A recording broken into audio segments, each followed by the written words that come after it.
కోనసీమ జిల్లా ముమ్మడివారం కమ్మిని లంకలో గోదావరిలో పడి సుమారు 7 యవనస్తులు మరణించడం అనేది జరిగింది. మీకు తెలిసిన విషయం, న్యూస్ అనుసరిస్తున్న వారు తెలిసి ఉంటుంది బహుశా. కోనసీమ జిల్లా ముమ్మడివారం మండలంలో కమ్మిని లంకలో సుమారు 8 యవనస్తులు, అంటే దగ్గర 18 నుంచి 20 సంవత్సరాలు మాత్రమే ఉంటాయి. ఈ యవనస్తులు 8 ఏం జరిగిందంటే, ఒక యవనస్తుడు ఇంటి దగ్గర మొత్తం ఏదో వివాహం మీద జరుగుతుంటే వాళ్ళ 10th క్లాస్ స్నేహితులందరినీ కూడా అతడు పిలుచుకోవడం జరిగింది. అందరూ కూడా వచ్చారు. 10 మంది 11 మంది దగ్గర హాజరయ్యారు. ఫ్రెండ్స్ అందరూ కూడా 10 మంది 11 మంది హాజరయ్యారు. ఆ యొక్క వివాహం తర్వాత భోజనాలు అయిపోయిన తర్వాత వీళ్ళందరూ కూడా సరదాగా గోదావరి చూడడానికి వెళ్దామని గోదావరి చూడడానికి వెళ్తే ఏమైందంటే, వీళ్ళు నడుచుకుంటూ వెళ్తున్నారు, గోదావరి నడుచుకుంటూ వెళ్తున్నారు.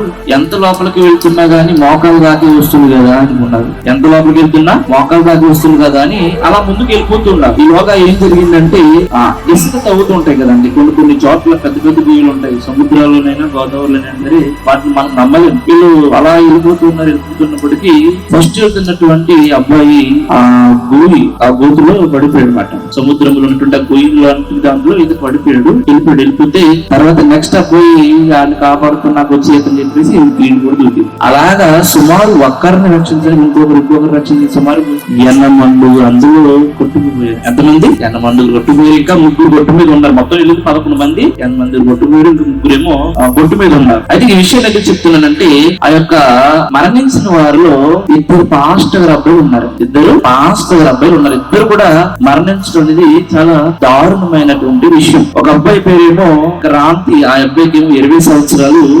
ఒక అబ్బాయి పేరేమో అభిషేక్, ఇతను చిన్న అబ్బాయి, ఇతనికి ఏమో 18 సంవత్సరాలు. పెద్ద అబ్బాయి క్రాంతి ఏమో చర్చిలో కీబోర్డ్ వాయిస్తుంటాడు, చిన్న అబ్బాయి ఏమో చర్చిలో ఆరాధన చేస్తూ ఉంటాడు. వాళ్ళ నాన్నగారి పేరు రఘువు అనేటువంటి ఆయన పేరు. అయితే వీళ్ళిద్దరూ కూడా అందరూ కొట్టుకెళ్ళిపోవడము అనేది చాలా దారుణమైన విషయం. ఎందుకంటే నేను ఎందుకు చెప్తుందంటే, రోజులు అనేవి వాళ్ళు ఎంత జాగ్రత్తగా ఉండాలో అంత జాగ్రత్తగా ఉండాలి. దినములు చెడ్డవి కనుక ఈ సమయమును పోనీయక సద్వినియోగం చేసుకునొచ్చు. అజ్ఞానుల వలె కాక జ్ఞానుల వలె నడుచుకున్నట్లు జాగ్రత్త అనే పదాన్ని యాడ్ చేశారు అక్కడ దేవుడు. అసలు జాగ్రత్త.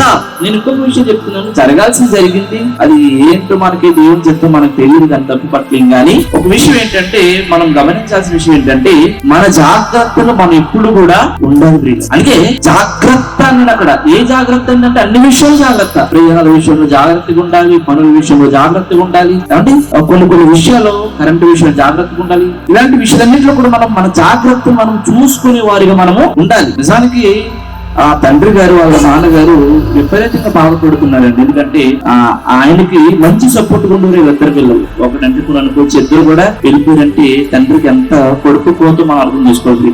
నిజంగా ఇంకో విషయం చెప్పాలంటే, వాళ్ళ తల్లిదండ్రులతో వెళ్తే కనుక అలాగా జరగదు. ఎందుకంటే వాళ్ళు వెళ్ళనివ్వరు, లోపలికి వెళ్ళనిస్తారా? వెళ్ళనివ్వరు. తల్లిదండ్రులను తీసుకెళ్లకుండా వీరు వెళ్ళిపోయారు, లోపలికి వెళ్ళిపోయారు. చివరికి కొంతమంది కొంత దొరకాల్సి ఉందని చెప్పారు కూడా. కాబట్టి మనం ఒక మరణం ద్వారా కొన్ని విషయాలు మనం నేర్చుకునే వారిగా ఉండాలి. ఎందుకంటే ఒక ఆదివారం ఒక ఆరాధనలో ఒక్క విషయం 2 విషయం మనం నేర్చుకోగలమేమో, కానీ ఒక మరణం ద్వారా, ఒక సమాధి కార్యక్రమం ద్వారా కొన్ని వందల సందేశాలు మనం నేర్చుకోగలం. దేవునికి స్తోత్రం కలుగును గాక. హల్లెలూయా. కాబట్టి నేను ఆ యొక్క సందర్భాన్ని ఏదో చేసుకుని చెప్తున్నటువంటి విషయం ఏంటంటే, మనమందరము కూడా మన జాగ్రత్తలు మనం ఉండాలి. అన్ని విషయాలు మనం జాగ్రత్తగా ఉండాలి. ఆ తర్వాత ఎవరి చిత్తము మనం తీసుకోవాల్సిన జాగ్రత్త మనం తీసుకున్నాం. ఇంకా తర్వాత జరిగిందంటే అది పైవాడి చిత్తం, మనం దానికి మనం ఏమి చేయలేదు. అలా కాకుండా మనం మన జాగ్రత్తలు లేకుండా ప్రతి దాన్ని కూడా దేవుని మీద వేసేటువంటి అవకాశము లేదు. కాబట్టి అన్ని విషయాలు జాగ్రత్తగా ఉండమని వాక్యం చదివిస్తుంది కనుక దయచేసి మనందరం కూడా రోజులు బాగా కనుక అన్ని విషయాలు కూడా జాగ్రత్తగా ఉండేటువంటి మనసును దేవాది దేవుడు మనందరికీ, మన కుటుంబాలకు, మీ పిల్లలకు, మీ వారందరికీ కూడా దేవుడు అనుగ్రహించను గాక. ఆమేన్. అయితే ఆ యొక్క తండ్రి గారి విషయంలో కూడా దయచేసి మీ అనుదిన ప్రార్థనలో జ్ఞాపకం చేసుకోండి. ఆయనకు మంచి ఆదరణ ఇవ్వాలి. ఆ యొక్క కుమారులు లేని లోటు తెలియకుండా ఉండటానికి దేవుడు మంచి యవనస్తులను వాళ్ళకి ఇవ్వాలని కూడా దయచేసి మీ అనుదిన ప్రార్థనలో జ్ఞాపకం చేసుకోండి. యూత్ ఫర్ జీసస్ క్రైస్ట్ అనే మా యూట్యూబ్ ఛానల్ను లైక్ చేయండి, షేర్ చేయండి, సబ్స్క్రైబ్ చేయండి.